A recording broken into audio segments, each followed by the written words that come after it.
परमेश्वर से हम मांगते हैं उसकी इच्छा के अनुसार, लेकिन परमेश्वर रुक जाता है, वो काम नहीं करता है, थोड़ी देर के लिए रुक जाता है, धैर्य रखता है।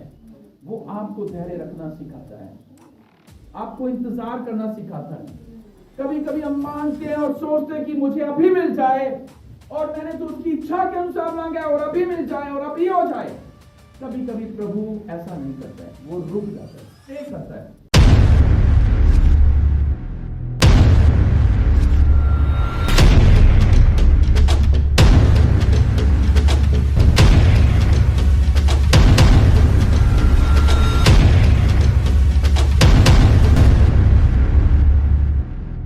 लाजर से यीशु मसीह बहुत प्यार करता है। लाजर उसकी दोनों बहनों से यीशु बहुत प्यार करता है। और एक दिन यीशु को पता चलता है कि लाजर बीमार पड़ गया है। उसकी बहनें उस तक संदेशा भेजती हैं कि लाजर, तू जिससे प्रेम करता है, प्रभु यीशु तेरा दास बीमार है, आकर उसे चंगा कर। लेकिन यीशु मसीह वहां पर रुक जाते हैं और वो नहीं जाते, क्योंकि वो जानते हैं कि एक बड़ी महिमा को वो लाजर के जीवन में प्रकट करने के लिए जा रहे हैं। लाजर के पास जब नहीं जाते, लाजर की बहनें दुआ रिक्वेस्ट को भेजती हैं, विनती को भेजती हैं कि आकर लाजर को चंगा कर दे।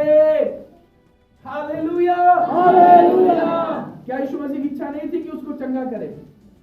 लेकिन हाँ, उसकी इच्छा थी चंगा करने की, लेकिन प्रभु यीशु मसीह वहां पर रुक गया।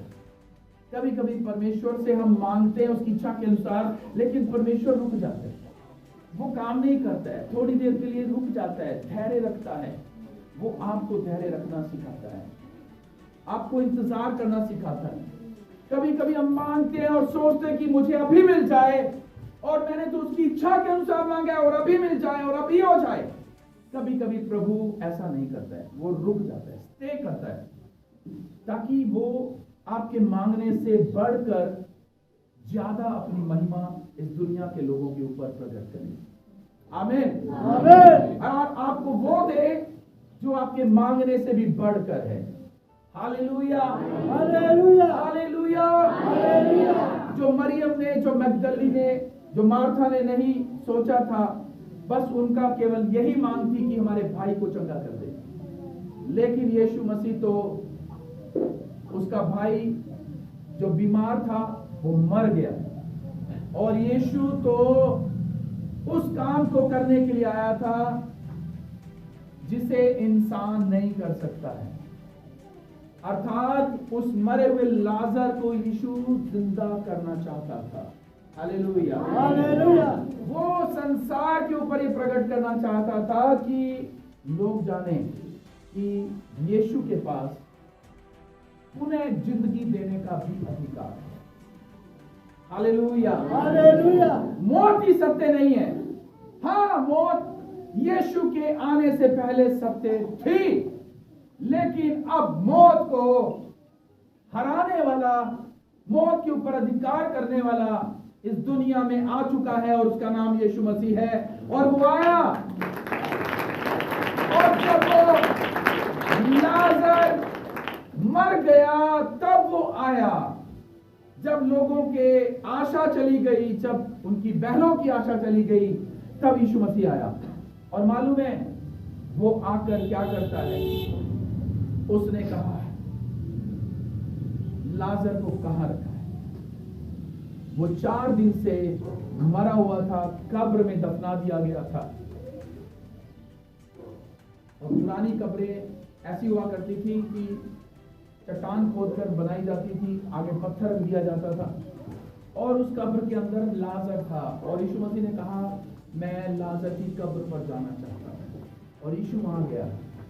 अब ध्यान से सुनना, यीशु मसीह वहां पर जाकर क्या कहता है मालूम है? उसको इतना कॉन्फिडेंस था, उसको इतना निश्चय था, उसे इतना भरोसा था कि परमेश्वर उसकी दुआ को सुनता है। Hallelujah, hallelujah. उसने मालूम है क्या दुआ की? कब्र के बाहर खड़ा होकर ये नहीं बोला लाजर बाहर निकला, पर वो एक दुआ करता है कि हे पिता, आपका धन्यवाद हो कि आपने मेरी प्रार्थना सुन ली है। Hallelujah, hallelujah. इसका मतलब वो जानता था वो किस मकसद के लिए आया है। वो लाजर को मुर्दों में से जिंदा करने के लिए आया, वो मौत को हराने के लिए आया। मौत के ऊपर भी अधिकार रखने वाले यीशु मसीह ने जब प्रार्थना किया निश्चय के साथ, तो मौत ने भी लाजर को पकड़े नहीं रखा और लाजर के अंदर जीवन पुनः आ गया। आमीन, आमीन। और जब वो दुआ करते हैं कि तूने निश्चय मेरी प्रार्थना सुन ली है, तो भी मैं ये दुआ इसलिए कर रहा हूं पिता, ताकि लोग जाने कि अनंत जीवन मेरे ही पास है। ये लोग अनंत जीवन को पाए। और यीशु ने फिर लाजर से कहा, लाजर मैं तुझसे कहता हूं बाहर निकल। और लाजर उसी समय जो कफन में बंधा हुआ था वो उठ खड़ा होता है और वो बाहर आ जाता है। 4 दिन से मरा हुआ लाजर यीशु की आवाज सुनकर पुनः जीवन को पाकर वो फिर लौट आता है और लोग उसकी महिमा को देखते हैं कि यीशु मसीह अनंत जीवन देने वाला परमेश्वर है।